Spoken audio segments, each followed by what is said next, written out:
এই যে মায়ের মুখ, যেটা নিয়ে অনেক রকম কথা বিগত বছরে হয়েছে, এই বছর কিন্তু সেটা হবে না। তেমাথার রানীমা সুবিশাল জগদ্ধাত্রী প্রতিমা, দেখো কি সুন্দর, এরকম বিভিন্ন ময়ূর থেকে শুরু করে বিভিন্ন জিনিসপত্র কিন্তু চূড়োর মধ্যে বানানো রয়েছে আর কি। বাজারে পুজোটাকে এইখানটা করে হতো আর কি, এই রাস্তার মোড়টাতে, কিন্তু এখন ওরা নিজেদের জন্য একটা মন্দির বানানোর স্থায়ী সিদ্ধান্ত নিয়ে যাবে। প্রপার খড় বেঁধে তার মধ্যে মাটি লেপে ইঞ্চি টেপ দিয়ে মেপে মেপে কিন্তু মায়ের এই মুখগুলো তৈরি করা হয়। সুবিশাল কিন্তু প্রতিমা ফটক গোড়ার, যে শ্রেয়া যেখানটায় দাঁড়িয়ে আছে সেখানে কিন্তু মায়ের এই যে পা রয়েছে, ঠিক আছে। হ্যালো বন্ধুরা, সবাই কেমন আছো? এই মুহূর্তে আমার পেছনে যে মন্দিরটা দেখতে পাচ্ছ সেটা কিন্তু চন্দননগরের রানীমার দরবার। আর শুধু রানীমা নয়, এই ভিডিওতে তোমাদের জন্য থাকবে চন্দননগরের সর্বোচ্চ 3টি প্রতিমার প্রস্তুতি পর্ব, তাই পুরো ভিডিওটা স্কিপ না করে আমাদের সঙ্গে থাকো। তো চন্দননগর থেকে আমি সৌভিক এন্ড উই আর ভেঙ্গা ব্লগার্স। যেমনটা তোমাদের বলেছিলাম যে চন্দননগরের বড় জগদ্ধাত্রী প্রতিমাগুলো, আর তার প্রথমেই আসে কিন্তু রানীমা, এই যে তেমাথার রানীমা সুবিশাল জগদ্ধাত্রী প্রতিমা। প্রত্যেক বছরের ন্যায় এই প্রতিমাকে নিয়ে কিন্তু মানুষের আকর্ষণ কম থাকে না। এই মুহূর্তে দাঁড়িয়ে আছে একদম তেমাথার সামনে এই জায়গাটাতে। হ্যাঁ, ওদের যে মণ্ডপের কাজ সেটা খুব স্লোলি এখন জাস্ট ইনিশিয়াল পর্যায়ে রয়েছে। মণ্ডপের থেকে তো আসল জিনিস মা নিজেই, মায়ের যেই অপরূপ সুবিশাল মূর্তি, সেই মূর্তি দেখার জন্য কিন্তু প্রচুর মানুষের ঢল নামে। মায়ের এখানে কিন্তু একটা প্রত্যেক যে মূর্তি, যেটা কমপ্লিট লুক মায়ের, সেটার কিন্তু একটা রয়েছে আর কি। এখানে দেখো মায়ের মুখটা কতটা মিষ্টি, তাই না? আমার তো প্রত্যেক বছর মায়ের এই মিষ্টি মুখটা দেখার জন্য মানে একদম প্রতিমা শেষ হওয়ার সাথে সাথেই চলে আসি। আর একদম আমি মায়ের নিচে রয়েছি। মায়ের জাস্ট চোখ থেকে শুরু করে মুখের যে কাজটা, ওটার যে দোমেটের কাজ, সেটা সবে মাত্র কিন্তু কমপ্লিট হয়েছে। আর দেখো ওই জন্য মাটিটা খানিকটা কাঁচা কাঁচাও তোমাদের লাগবে এখন অবধি। আর এই হচ্ছে প্রতিমার বিশালতা, ঠিক আছে।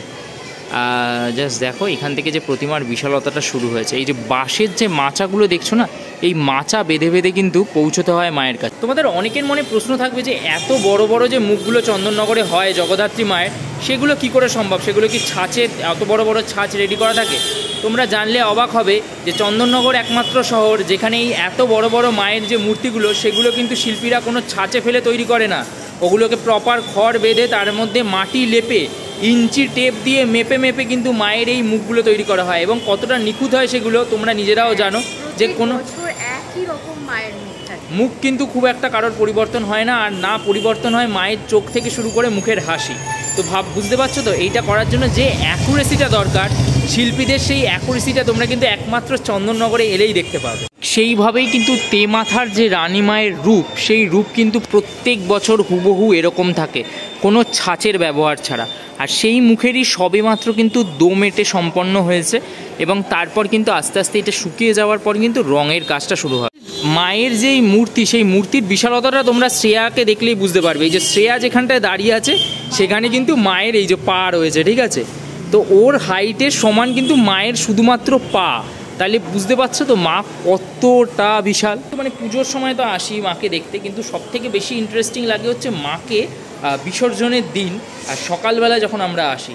ভাবো এত বড় মূর্তিটাকে প্রায় শ ছেলে মেয়ে আসে এবং তারা নিজেদের কাঁধে তোলে। এই যে বাঁশের মাচা বেঁধে এই মূর্তিটাকে বেঁধে নিজেদের কাঁধে তোলে, এবং কাঁধে তুলে তারপর সেটাকে লরিতে নিয়ে যায়, ঠিক আছে। কোনো ক্রেন ব্যবহার হয় না। ক্রেনের ব্যবহার করে কিন্তু বড় বড় প্রতিমা বিসর্জন হয় না, হয় হচ্ছে ভক্তদের কাঁধে করে। তেমাথার রানীমার পর এই মুহূর্তে চলে এলাম কিন্তু ফটকগোড়াতে। হ্যাঁ, আর 2 বছর বাদেই কিন্তু ওদের জুবলি পুজো। আর ফটকগোড়া মানেই কিন্তু এরকম সুবিশাল একটা মন্দির। হ্যাঁ, মন্দিরটা কিন্তু দুর্দান্ত দেখতে। আমার কাছে যদি ড্রোন থাকতো তাহলে এই মন্দিরটা ড্রোন শট অবশ্যই নিয়ে তোমাদের দেখাতাম। কোনোদিনও যদি মায়ের আশীর্বাদ হয় তাহলে ড্রোন দিয়ে তোমাদের এই মন্দিরটা দেখাবো। এতটা অপূর্ব এই মন্দিরের ওপরের চূড়াগুলো, সেগুলো দেখলে কিন্তু তোমাদের মন ভরে যাবে। বিশেষত চন্দননগরের যে পুরনো পুজোগুলো রয়েছে, তারা কিন্তু সাবেকি প্রতিমার সাথে সাথে এরকম মন্দির বানিয়ে নিয়েছেন আর কি। তারা কোনোদিনও কোনো থিম প্যান্ডেল বা ইত্যাদিতে যায় না, তাদের আলোক আর পুজোর ওপরেই তাদের ফোকাস থাকে। আর দেখো কি সুন্দর, এরকম বিভিন্ন ময়ূর থেকে শুরু করে বিভিন্ন জিনিসপত্র কিন্তু চূড়োর মধ্যে বানানো রয়েছে আর কি। এবং চূড়োগুলো প্রত্যেকটা পদ্মের মতো দেখতে, ঠিক আছে, অপূর্ব। আমি ওপর দিয়ে দেখাতে পারলে খুব খুশি হতাম, বাট যাই হোক, সেটা তো এখন সম্ভব না। চলো তোমাদের দেখাই হচ্ছে মায়ের প্রতিমা এই বছরের। সাধারণত ফটকগোড়ার যে মায়ের মুখ, তাতে কিন্তু কোনো পরিবর্তন হয় না। হ্যাঁ, প্রত্যেক বছর এরকমই একটা মুখ দেখি। প্রত্যেকটা ভিডিওতে যেটা বলছিলাম, যে মুখগুলো কিন্তু কোনো ছাঁচে ফেলে তৈরি করা হয় না চন্দননগরে। এখানে মায়ের মুখ তৈরি হয় কিন্তু সম্পূর্ণ একদম হাতে গড়ে। মূল মণ্ডপের ভেতরের অংশটাও যদি দেখো কি সুন্দর, তাই না? ভেতরের কাজগুলো অপূর্ব লাগে আমার। এই মন্দিরে যেরকম মা জগদ্ধাত্রীর পুজো হয়, ঠিক তার এই পাশে কিন্তু মা দুর্গারও পুজো হয়। কিছুদিন আগে দুর্গা পুজো হয়েছে এইখানে, অর্থাৎ দুর্গা আর জগদ্ধাত্রী কিন্তু একসাথে এই মন্দিরে পুজো পায়। মায়ের এই হাতের যে আঙ্গুলগুলো দেখো, ওই অংশগুলো কিন্তু বাঁধা রয়েছে এই মুহূর্তে। এই বাঁধা থাকার কারণ হচ্ছে এই গতকালই হচ্ছে মায়ের আঙ্গুলগুলো বসানো হয়েছে, এবং সেগুলো যাতে প্রপার সেট হয় সেই কারণে কিন্তু এরম দড়ি দিয়ে বেঁধে রাখা হয়েছে। সুবিশাল কিন্তু প্রতিমা ফটক গোড়ার। হ্যাঁ, আলাদা করে ভেতরে আর ঢুকছি না, এখান থেকেই দেখাচ্ছে ওই কারণে তোমাদের, কারণ সবে মাত্র মায়ের যে দোমেটের কাজ সেটা কমপ্লিট হয়েছে, আর কিছুদিনের মধ্যে রং হওয়া শুরু হবে। আর পুজোর সময় তো আসবই, কারণ মাকে দেখতে অপূর্ব লাগে সমস্তটা সাজটা কমপ্লিট হওয়ার পর। ফটক গোড়ার পর এবার আমাদের নেক্সট ডেস্টিনেশন কিন্তু বাগবাজার। বাগবাজারের ঐতিহ্যের, তাই না? একদম, ওখানে আসার জন্য মানুষ ছটফট করে। হ্যাঁ, মায়ের রূপটাই এরকম হয়। বিগত বছর একটুখানি বিভিন্ন অভিযোগ ইত্যাদি ছিল আর কি, আমার যদিও ছিল না, বাট ছিল, অনেক মানুষের অভিযোগ ছিল। বাট এই বছর সেটা কিন্তু মানে ধুয়ে যাবে আর কি, মানে এত সুন্দর আর কি হচ্ছে। আমি লাস্ট ইয়ার যখন তোমাদের ম্যাপ দেখাতে এসেছিলাম, মানে রুট গাইড করে দেখাচ্ছিলাম, ওই ভিডিওটাও গিয়ে তোমরা চেক আউট করতে পারো, আমাদের চ্যানেলে রয়েছে। চন্দননগরের দুটো রুট গাইড ভিডিও এনেছি আমরা, পায়ে হেঁটে দেখবে কীভাবে চন্দননগরের পুজোগুলো কোথায় কী থিম হচ্ছে সেটা। তো সেখানে কিন্তু এইগুলো পেয়ে যাবে যে কীভাবে এই পুজোগুলো দেখতে আসবে, ওটার জন্য আর এই ভিডিওতে আলাদা করে বলছি না। তো যাই হোক, এটাই মূল কথা যে চলো বাগবাজারটা দেখা যাক, কারণ ওটা না দেখলে বোধহয় ওই পুজোর শুরুটাই করা যায় না একেবারে।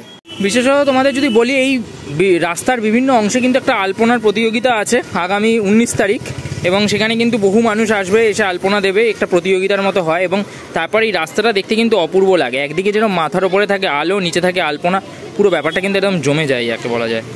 দাঁড়িয়ে আছি বাগবাজারের একদম যে মণ্ডপ রয়েছে তার একদম সামনে। হ্যাঁ, সামনে এই বাসের স্ট্রাকচারে বিভিন্ন কাজকর্ম চলছে, কিন্তু এই মণ্ডপটা যেটা ওদের কিন্তু ধীরে ধীরে ওদের আস্তে আস্তে গড়ে উঠছে। বাগবাজারের পুজোটাকে এইখানটা করে হতো আর কি, এই রাস্তার মোড়টাতে, কিন্তু এখন ওরা নিজেদের জন্য একটা মন্দির বানানোর স্থায়ী সিদ্ধান্ত নিয়েছে, বেসিক্যালি সেটারই কিন্তু কাজকর্ম চলছে এখানে।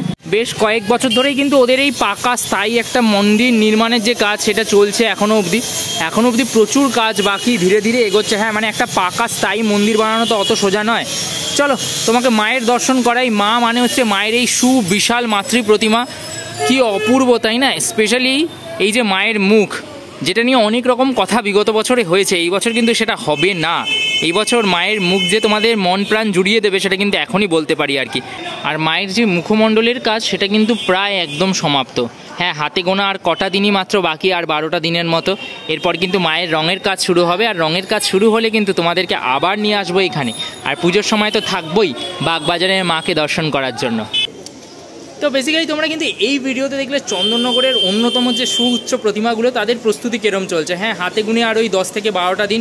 হ্যাঁ, চন্দননগরে কিন্তু খুব তাড়াতাড়ি কাজ এগোয়, ঠিক আছে? মানে আজকে একরকম দেখলি, কালকে আবার তার 2 স্টেপ পর। একদম মানে খুব তাড়াতাড়ি কাজ এগোয়। তো এই প্রতিমাগুলো খুব শিগগিরই রেডি হয়ে যাবে। প্রত্যেক বছরই তোমাদের দেখানোর চেষ্টা করি, পুজোর সময় এসে তো আবার দেখাবো। ততক্ষণের জন্য চন্দননগরে প্রচুর ভিডিওস আসতে থাকবে, তাই পাশে থেকো আর এইভাবেই ভালোবাসা দিতে থেকো। আর ভিডিওগুলো ভালো লাগলে প্লিজ চ্যানেলটাকে সাবস্ক্রাইব করো, অবশ্যই কমেন্ট করতে ভুলো না যে তোমরা কোথা থেকে বলছো। চলো, টাটা অ্যান্ড জয় জগদ্ধাত্রী অ্যান্ড দুর্গা দুর্গা।